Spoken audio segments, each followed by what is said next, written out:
আসসালামু আলাইকুম। তো সাবজেক্ট ভার্ব এগ্রিমেন্টের 6 নম্বর নিয়মে কি আছে সেটা খেয়াল করি। তো 6 নম্বর নিয়ম আমরা দেখতে পাচ্ছি এই জায়গায় একটা ট্রিক্স দিয়ে দিছে, যে লেমন, মনে রাখবা যে LEMON, লেমন দিয়ে মনে রাখবা কোনো বাক্যে এই লেমনের যে ট্রিক্সটা আছে, এই ট্রিক্সটা থাকলে ভার্ব কি হবে? সিঙ্গুলার হবে। খালি এইটা মনে রাখবা, ভার্ব কি হবে? সিঙ্গুলার হবে। দেখো এল দ্বারা কি বোঝায়? লেন্থ। ঠিক আছে, যে এই থেকে এতটুকের দৈর্ঘ্য কত, এই থেকে এতটুকের কতটুক দূরত্বে আছে, এরকম বোঝায় যে লেন্থ। ই দ্বারা কি বোঝায়? Each of the. Each of the, ই দ্বারা কি বোঝায়? ইফ ইচ অফ দি, তাহলে এই দেখছো ভার্ব কি হয়? সিঙ্গুলার হবে। এল এর লেন্থ পেলাম, ই এর ই পেলাম, ইচ অফ দি, ভার্ব কি হবে? সিঙ্গুলার হবে। এম এর কি আছে? এম এর আছে amount of money. Amount of money, এটা যদি থাকে তাহলে ভার্ব কি হবে? সিঙ্গুলার হবে। ও এর কি আছে? One of the. One of the, verb কি? সিঙ্গুলার। এন এর কি আছে? নান অফ দি, ভার্ব কি? সিঙ্গুলার। এখন দেখো এই লেমনের লেক্সি এই জন্য যাতে তুমি সহজে মনে রাখতে পারো। এল এর লেন্থ, যদি কোনো বাক্যে লেন্থ বোঝায় তাহলে সেখানে ভার্ব কি হবে? সিঙ্গুলার হবে। ইতে ইচ অফ দি, কোন বাক্যে যদি ইচ অফ দি থাকে প্রথমে, তাহলে ভার্ব কি হবে? সিঙ্গুলার হবে। আর একটা জিনিস দেখো, এটা তো সিঙ্গুলার সাবজেক্ট, তুমি এগুলো সরি প্লুরাল সাবজেক্ট, সেটাতে মানে তুমি দেখলে বুঝতে পারবা। তো আবার কি আছে? নাউনটা কি হয়ে যাবে? প্লুরাল হয়ে যাবে। ঠিক আছে, যে এই সাবজেক্টের পর নাউনটা কি হয়? প্লুরাল হয়। এগুলা কি বাক্যে যখন বাক্য তৈরি করবে, যখন বাক্য দেখবে, তখন তুমি ঠিকই বুঝতে পারবা যে কোনটা কি। বুঝতে পারছো? তারপর দেখো কি, ওয়ান অফ দি যদি থাকে কোনো বাক্যে ওয়ান অফ দি, তাহলে ভার্বটা কি হবে? সিঙ্গুলার হবে। আবার কোনো বাক্যে যদি নান অফ দি থাকে তাহলে ভার্বটা কি হবে? সিঙ্গুলার হবে। তাহলে দেখো উদাহরণ দেখি আমরা। দেখো প্রথম উদাহরণটা কি? 60 Miles dash not long distance. কি বলছে? 60 Miles, 60 mile dash not long distance, বেশি কি দূরত্ব না। এখন আমরা পড়ছিলাম কি, যে যদি লেন্থ থাকে, ঠিক আছে, কোনো দূরত্ব যদি বোঝায়, তাহলে সেখানে আমরা কি ভার্বটা কি হবে? সিঙ্গুলার ভার্ব হবে। 60 মাইলস, এখানে দূরত্ব বুঝেছি 60 মাইলস, এই দূরত্ব বুঝালে ভার্ব কি হবে? অবশ্যই সিঙ্গুলার। আর সিঙ্গুলার ভার্ব কি? ইজ। তাহলে কি হবে? 60 mile is not long distance, তাহলে এটা কি আর হবে না। বুঝতে পারছো? 60 Miles is not long distance. ঠিক আছে, তারপর দেখো কি বলছে? $20 ড্যাশ দি হাই প্রাইস। এখন আমরা আরেকটা কি বলছিলাম, যে লেন্থের লেমনের মধ্যে কি আছে? এম আছে। সেই এম এ কি আছে? Amount of money. যখন অ্যামাউন্ট অফ মানির কথা বলবে, টাকার কথা বলবে, তখন সেখানে কি ভার্বটা কি হবে? সিঙ্গুলার ভার্ব হবে। দেখো $20, তাহলে এখানে কি অ্যামাউন্ট অফ মানির কথা বলছে না? তাহলে অ্যামাউন্ট অফ মানির কথা বললে তাহলে ভার্ব হবে সিঙ্গুলার, আর এখানে সিঙ্গুলার ভার্ব কি? ইজ। তাহলে আর কি হবে না, তাহলে কি হবে? $20 is the high price. $20 is the high price. ঠিক আছে, তারপর দেখো আমরা পড়ছিলাম কি, ইচ অফ দি থাকলে তাহলে ভার্বটা কি? সিঙ্গুলার হবে। বুঝছো? ইচ অফ দি থাকলে ভার্বটা কি? সিঙ্গুলার হবে। এই ইচ অফ দি আছে, নাউনটাও কি আছে? প্লুরাল আছে নাউন। তাহলে সাবজেক্টটা কি হবে? অবশ্যই সরি ভার্বটা কি হবে? অবশ্যই সিঙ্গুলার হবে। তাহলে সিঙ্গুলার ভার্ব কি? হ্যাজ। তাহলে each of the boys has got a plus. ঠিক আছে, প্রত্যেকটা বালকই এ প্লাস কি পেয়েছে। তাহলে ইচ অফ দি থাকলে তাহলে ভার্বটা কি হবে? সিঙ্গুলার হবে। তাহলে ইচ অফ দি আছে, আর ভার্বটাও কি? সিঙ্গুলার দিয়ে দিচ্ছে। বুঝতে পারছো? তারপর দেখো ওয়ান অফ দি যদি থাকে, যদি ওয়ান অফ দি থাকে তাহলে ভার্ব কি হবে?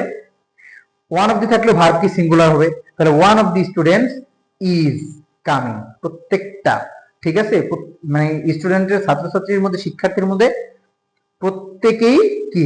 আসতেছে। তাহলে ইজ হয়েছে কেন? ওয়ান অফ দি আছে। ওয়ান অফ দি থাকলে আমরা ভার্ব কি হবে? সিঙ্গুলার হবে। ঠিক আছে, আরেকটা দেখো ওয়ান অফ দি কার। ঠিক আছে, এখানে কি হবে? তুমি যখন দেখবে ওয়ান অফ দি আছে, তাহলে তুমি খুব সুন্দর করে ভার্ব কি সিঙ্গুলার ভার্ব বসাবা, ইজ বসাবা, অন্য কোনো দিকে তাকাবাই না। বুঝতে পারছো? তাহলে আমরা কি বুঝলাম যে লেন্থ বা ইচ অফ দি বা অ্যামাউন্ট অফ মানি বা one of the subject, one of the যদি থাকে তাহলে, তারপর নান অফ দি, এগুলো যদি থাকে তাহলে এগুলোর ভার্বগুলো কি হবে? সিঙ্গুলার হবে। ঠিক আছে? 7 নম্বর নিয়মে কি আছে দেখো, আমরা তো জানি যে টু প্লাস ভার্ব ভি1, ঠিক আছে, ভার্বের যেটা বেস ফর্ম, সেটা যদি থাকে টু এর সাথে তাহলে সেটা কি ইনফিনিটিভ। ভার্ব প্লাস আইএনজি থাকলে কি জিরান। The plus verb plus ING plus of থাকলে এটা কি ভার্বাল নাউন, এটা কি ভার্বাল নাউন। আবার দেখো টু প্লাস ভার্বের বেস ফর্ম থাকলে ইনফিনিটিভ জানি, ভার্ব প্লাস আইএনজি থাকলে জিরান জানি, the plus verb plus ING plus of থাকলে কি ভার্বাল নাউন, এগুলো আমরা জানি। যদি এইগুলা কোন বাক্যের, এই সমস্তগুলা, এই ইনফিনিটিভ, জিরান, ভার্বাল নাউন, এগুলো যদি কোনো বাক্যের সাবজেক্ট হয়, মনে রাখবে এগুলো যদি কোনো বাক্যের সাবজেক্ট হয় তাহলে তা সিঙ্গুলার সাবজেক্ট হবে, তাহলে তা কি সিঙ্গুলার সাবজেক্ট হবে। আর আমরা জানি কি সিঙ্গুলার সাবজেক্ট হইলে ভার্বটা কি হবে? ভার্বটা অবশ্যই সিঙ্গুলার হবে, ভার্বটা কি হবে? সিঙ্গুলার হবে। তাহলে বুঝতে পারছো, ইনফিনিটিভ, জিরান, ভার্বাল নাউন, এগুলো যদি কোনো বাক্যের সাবজেক্ট হয় তাহলে তা সিঙ্গুলার সাবজেক্ট হবে। হ্যাঁ, আর বলছি কি সিঙ্গুলার সাবজেক্ট হলে ওই বাক্যের ভার্বটা কি হবে? সিঙ্গুলার হবে, ভার্বটা কি হবে? সিঙ্গুলার হবে। তাহলে একটা উদাহরণ দেখো, উদাহরণ দেখলে আমরা বুঝতে পারবো। উদাহরণটা হচ্ছে টু এর ড্যাশ হিউম্যান, মানুষ মাত্রই কি ভুল। এইখানে আমরা দেখতে পারতেছি কি টু প্লাস ভি1 আছে, টু প্লাস ভি1 আছে, তাহলে এটা কি ইনফিনিটিভ, ইনফিনিটিভ। আর যদি ইনফিনিটিভ থাকে তাহলে এটা কি বাক্যের সাবজেক্ট হিসেবে কাজ করছে, আর বাক্যের সাবজেক্ট হিসেবে কাজ করলে তা কি সিঙ্গুলার সাবজেক্ট হবে। আর এই সিঙ্গুলার সাবজেক্ট হলে ভার্বটা কি হবে? অবশ্যই সিঙ্গুলার হবে। আর এখানে সিঙ্গুলার ভার্ব কি ইজ, টু এর ইজ হিউম্যান, টু এর ইজ হিউম্যান, মানুষ মাত্রই কি ভুল। তাহলে বুঝতে পারছো যে ইনফিনিটিভ থাকলে কোনো বাক্যের প্রথমে, তাহলে সেটা কি সাবজেক্টটা সিঙ্গুলার সাবজেক্ট হবে, তাহলে ভার্বটাও কি হয়ে যাবে? সিঙ্গুলার ভার্ব হয়ে যাবে। তারপর কি আছে? তারপর 2 নম্বর উদাহরণে আছে swimming dash a good exercise. এখন আমরা আগে খেয়াল করবো সুইমিংটা কি। সুইমিং কি সাঁতার কাটা, ঠিক আছে। তো এটা কি একটা ভার্ব, এই ভার্বের সাথে যখন এই আইএনজিটা যোগ হয়েছে, এই ভার্বের সাথে যখন এই আইএনজিটা যোগ হয়েছে তাহলে সেটা কি হয়ে গেল? জিরান। আর কোন বাক্যের শুরুতে যদি জিরান থাকে তাহলে সেটা কি সিঙ্গুলার সাবজেক্ট। তাহলে এই সিঙ্গুলার সাবজেক্টটা যদি কোনো বাক্যের শুরুতে হয় তাহলে ভার্বটা কি হবে? অবশ্যই সিঙ্গুলার হবে। তাহলে এখানে ইজ সিঙ্গুলার না আর সিঙ্গুলার? Is singular. তাহলে এটা কি হবে যে swimming is a good exercise, swimming is a good exercise, ঠিক আছে। তারপর দেখো the playing of cricket dash very hard, the playing of cricket, cricket খেলা খুব হার্ড সেটা বোঝাচ্ছে। তাহলে দেখো কি বলছে, দি প্লেইং, দি পাইলা, প্লেইং খেলা করা, ভার্ব পাইলা, সাথে আইএনজি আছে, ভার্ব প্লাস আইএনজি এটা, তারপর কি প্লাস অফ। আমরা জানি কি verb the plus verb plus ING plus of থাকলে সেটা কি ভার্বাল নাউন, তাহলে এটা কি সাবজেক্ট। আর এই সাবজেক্টটা কি সিঙ্গুলার সাবজেক্ট। আর সিঙ্গুলার সাবজেক্ট হইলে আমরা জানি কি ভার্ব কি হবে? সিঙ্গুলার হবে। তাহলে এখানে ভার্ব সিঙ্গুলার কোনটা? ইজ, ঠিক আছে। তাহলে এখানে কি হইবে? The playing of cricket is very hard, not are, are হবে না, হইবে কি ইজ ভেরি হার্ড। তারপর দেখো হেল্পিং আদার্স ব্রিং নাকি ব্রিংস পিস, আরেকজনকে সাহায্য করার গেলে কি শান্তি বয়ে আসে, ঠিক আছে, শান্তি বয়ে আনে। সাহায্য করা, অপরকে সাহায্য করা কি শান্তি বয়ে আনা। তাহলে তুমি দেখো হেল্পিং মানে কি verb plus ING, verb plus ING মানে কি জিরান্ড, ঠিক আছে। আর যদি জিরান্ড থাকে তাহলে এটা কি ভার্বের সাবজেক্ট, আর ভার্বের সাবজেক্টে যদি জিরান্ড থাকে সেটা কি সিঙ্গুলার সাবজেক্ট। সিঙ্গুলার সাবজেক্ট থাকলে ভার্ব কি হবে? সিঙ্গুলার হবে। এখন সিঙ্গুলার ভার্ব কি ব্রিং না ব্রিংস? ব্রিংস হলো কি সিঙ্গুলার ভার্ব, নট ব্রিং। তাহলে হবে কি হেল্পিং আদার্স ব্রিংস পিস।